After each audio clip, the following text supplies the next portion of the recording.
Bonjour chers élèves. Le cours d'aujourd'hui est destiné aux élèves de la troisième année du cycle secondaire collégial. En relation avec la nouvelle, on va parler du lexique du genre policier. Commençons premièrement, c'est quoi la nouvelle? La nouvelle, c'est un récit court, centré autour d'un seul événement.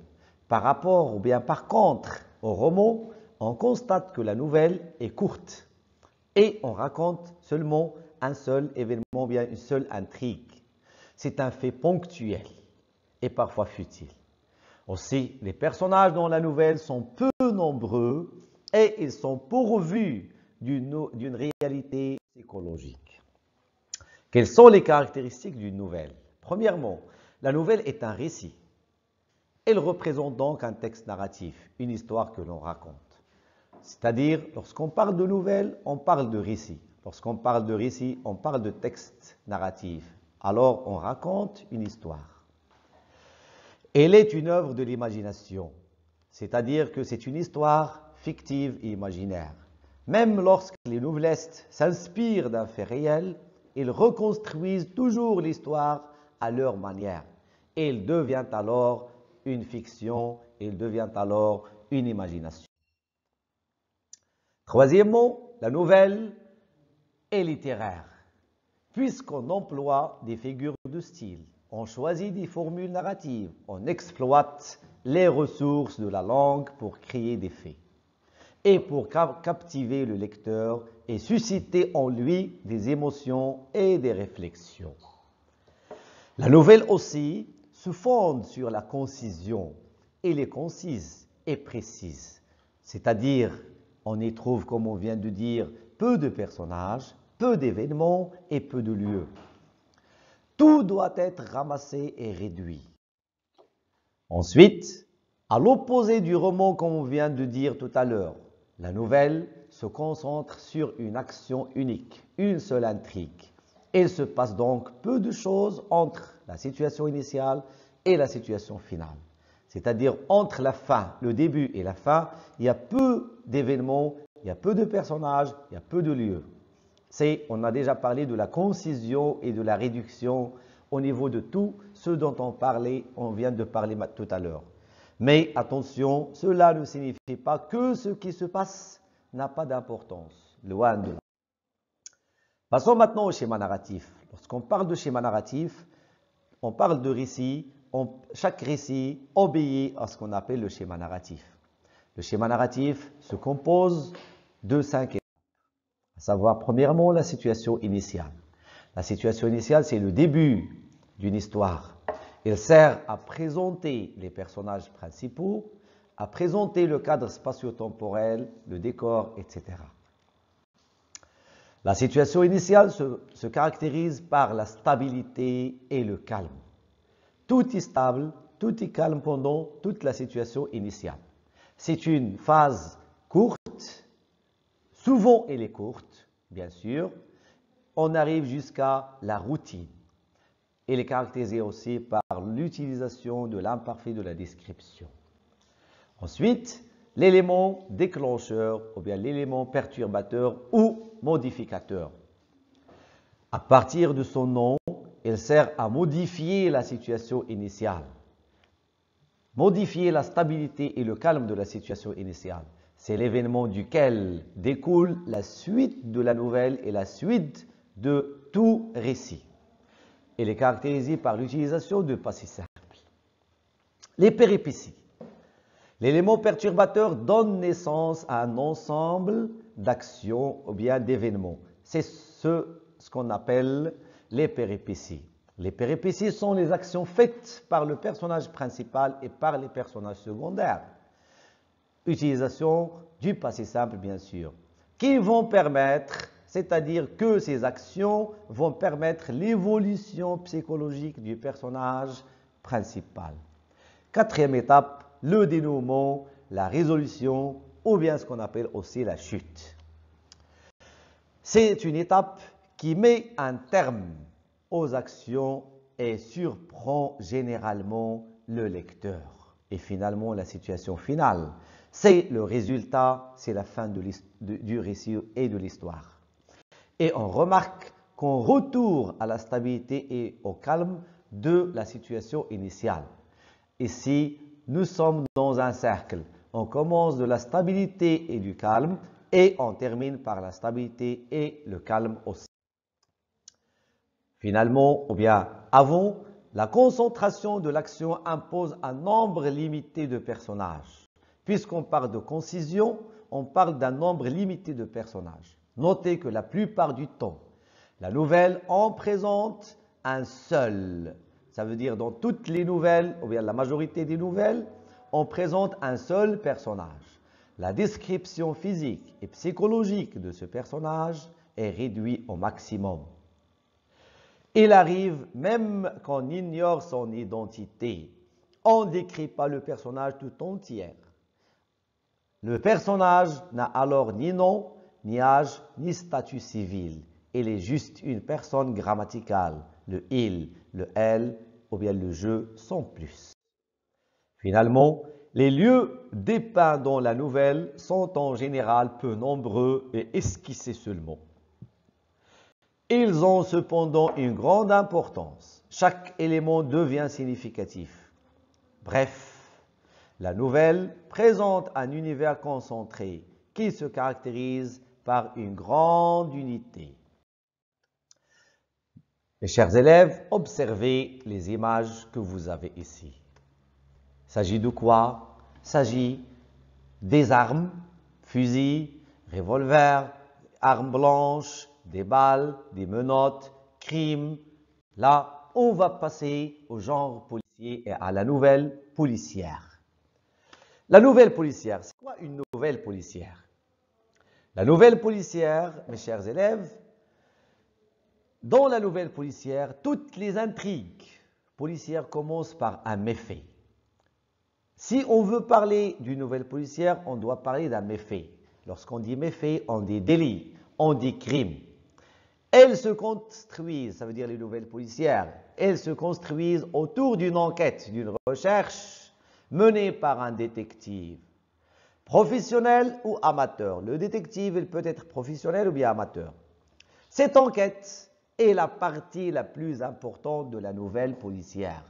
Il n'y a pas de nouvelle policière sans enquête, car il rassemble tous les éléments qui permettront au détective d'élucider et de résoudre l'enquête et le méfait. Et finalement, appréhender le coupable et l'arrêter, bien sûr. Quels sont les principaux éléments d'une enquête policière? D'ici, on arrive au lexique relatif et le plus utilisé dans le genre policier. À savoir, premièrement, le malfaiteur. Le malfaiteur, c'est tout auteur du délit. On a dit que délit, ça veut dire crime. Malfaiteur, ça peut être un criminel, un tueur, un assassin, un voleur, un kidnappeur, etc. Le détective, c'est le personnage dont la mission est d'élucider le méfait. Un inspecteur de police, un détective privé, un commissaire, etc. C'est celui qui cherche à résoudre l'enquête. La victime, c'est la personne qui subit le méfait. Imaginons par exemple qu'on a enlevé une fille. Alors, le kidnappeur, c'est le malfaiteur. La fille qui a été enlevée et kidnappée, c'est la victime. Le méfait, c'est l'action que le malfaiteur fait. C'est un crime, ça peut être un vol, ça peut être un enlèvement, ça peut être, etc. Tout, c'est un événement en général mystérieux et désagréable. Désagréable, ça veut dire mauvais. Mystérieux, on doit l'élucider. Il ne doit pas être clair dès le début de l'histoire. Pourquoi? C'est pour garder un petit peu le suspense. Le mobile. Le mobile, c'est la raison qui a poussé le malfaiteur à commettre le crime. C'est la raison pour laquelle le méfait a été commis. Ça peut être pour l'argent, par amour, vol, ambition, vengeance, éliminer un témoin gênant, etc. Ensuite, la manière dont le méfait a été commis. Là, on parle des circonstances du méfait. Le lieu, l'heure, l'arme, la manière, etc. Le brouillage des pistes. La manière dont le coupable a caché son crime pour éviter d'être accusé. Déguisement, faux indices. Par exemple, si vous avez regardé des films des voleurs qui volent, par exemple, qui entrent dans une banque et ils volent l'argent de la banque. Comment ils entrent dans la banque? Ils entrent déguisés, ils portent des masques, des vêtements, etc. Ou un voleur qui s'est introduit dans une maison, il a volé quelque chose et qu'est-ce qu'il va faire? Il va laisser la carte d'identité d'une autre personne. Ça entre dans les brouillages de pistes, c'est pour cacher le crime. La scène du crime. Bien sûr, la scène du crime, c'est l'endroit où le méfait a été commis et les indices que le malfaiteur a laissés derrière lui. La banque, par exemple, qui a été dérobée, c'est la scène du crime. On la considère comme scène de crime. Ou bien le lieu où une personne a été tuée, c'est la scène du crime. Le cadre de l'enquête. Les lieux où évoluent les personnages impliqués dans l'enquête. Tous les lieux évoqués pendant l'enquête, on l'appelle le cadre de l'enquête. Les témoins. Il s'agit soit de témoins du crime, soit de témoins qui permettent de vérifier les alibis d'autres personnages. De là, on parle de deux types de témoins. Les témoins qui ont assisté à un crime, on les appelle les témoins oculaires, ou bien les témoins qui aident le détective pour vérifier les alibis d'autres personnages. Les suspects. Pendant une enquête, un détective a plusieurs suspects. D'ici, le suspect, toutes les personnes qui auraient pu commettre le méfait. On a tué quelqu'un, toutes les personnes qui connaissent la victime, ils peuvent être suspects. Voilà. Ensuite, lorsqu'on dit suspect, ça veut dire qu'ils ne sont pas des malfaiteurs, mais en attendant qu'on cherche les détails, qu'on cherche dans les indices, etc. Les alibis qui se trouvaient où et pour quelles raisons au moment où le crime a été commis. Par exemple, un voisin a été volé. Le suspect, c'est qui? C'est son voisin. Un homme a été volé et le suspect, c'est son voisin. Alors, mais le voisin, il arrive que ce voisin, cette nuit-là, où son voisin a été volé, il était, par exemple, invité chez un autre ami. Alors, cette invitation ou bien le dîner chez son ami, ça entre dans les alibis. Les indices. Les indices, ce sont toutes les informations qu'on trouve dans la scène du crime et qui peuvent incriminer tel ou tel suspect. Des objets, par exemple, on a parlé tout à l'heure de la carte d'identité qu'un criminel a laissée, des phrases qui les ont trahis, des témoignages qui se contredisent, des preuves scientifiques comme les empreintes digitales, les traces des chaussures, etc.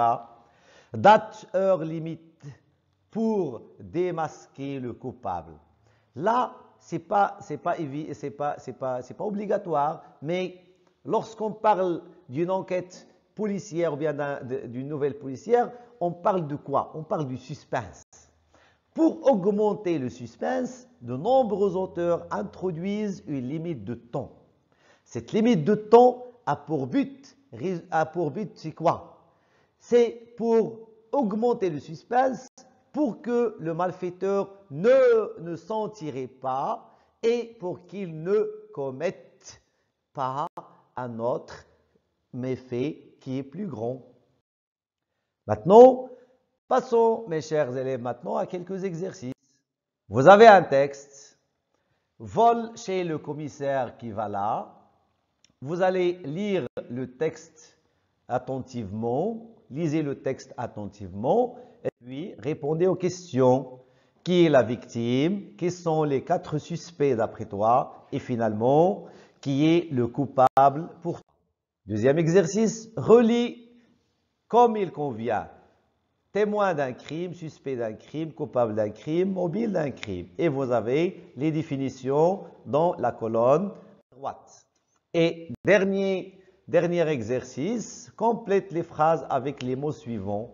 Arme du crime, alibi, indice, complice, cadavre, commettre, coupable, étranglé et arrestation.